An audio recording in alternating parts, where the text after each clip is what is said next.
അപ്പൊ ഇയാൾക്ക് ഭയങ്കര അത്ഭുതം.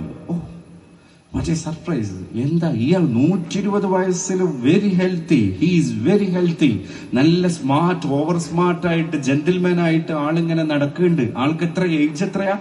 120 വയസ്സായി. അപ്പൊ ഈ പണ്ഡിതൻ ചോദിക്കുകയാണ് ഇയാളോട്, എന്താ നിങ്ങളുടെ ഈ ഒരു പ്രായത്തിലും ഇങ്ങനെ ചിരിക്കാനും ഊർജസ്വലനായി ജീവിക്കാനും ഉള്ളിലൊരു ബുദ്ധിമുട്ടില്ലാതെ നിങ്ങൾക്ക് ഇങ്ങനെ നടക്കാനൊക്കെ കഴിയണത്? അപ്പൊ ഇയാൾ പറഞ്ഞ എന്താ തറക്കത്തുൽ ഹസദ ഫബഖിയൽ ജസദു. ഞാൻ എന്റെ മനസ്സിന്ന് ജലസി കണ്ട് ഒഴിവാക്കി, അസൂയനാണ്ട് വലിച്ചെറിഞ്ഞു. അപ്പൊ എന്റെ തടി ഇങ്ങനെ ബാക്കിയായി.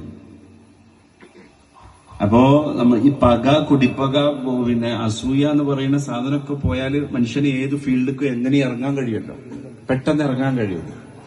അതാണ് ഈ പറഞ്ഞ മനുഷ്യൻ പറഞ്ഞത്. അപ്പൊ നമുക്ക് റിട്ടയർമെന്റ് ഉണ്ടാവില്ല എന്നാ. ലൈഫിൽ ദർ ഈസ് നോ റിട്ടയർമെന്റ്. എന്നും നമുക്ക് ഇന്നോവേറ്റീവ് ആയ പുതിയ പുതിയ ദിവസമായിരിക്കും. Every day it is new day. എല്ലാ ദിവസവും നമുക്ക് പുതിയത് പുതിയത് പുതിയത് ഇങ്ങനെ തോന്നിപ്പോകും. വെറുതെ തോന്നുന്നില്ല. ഇപ്പൊ നമ്മള് ഒരു സർവീസിൽ സേവനം ചെയ്യുന്ന ആള് 30 കൊല്ലം ആ സർവീസിൽ സേവനം ചെയ്തിട്ടുണ്ട്. അങ്ങനത്തെ പല ആൾക്കാരും പറഞ്ഞു, 1-ാം കൊല്ലം മാത്രാട്ടോ എനിക്ക് എന്തെങ്കിലും വെറൈറ്റീസ് ഉണ്ടായത്, അപ്പൊ ബാക്കി 29 കൊല്ലോ. അപ്പൊ ഇയാള് പറയാണ്, ആ ബാക്കി 29 കൊല്ലം എന്റെ 1-ാം കൊല്ലത്തിന്റെ കാർബൺ കോപ്പി ആയിരുന്നു. അപ്പൊ എന്താ, നേരെ ടിഫിൻ ബോക്സിൽ ചോറൊക്കെ നിറച്ച്, ആഹാരമൊക്കെ നിറച്ചിട്ട് നേരെ പോകുന്നു.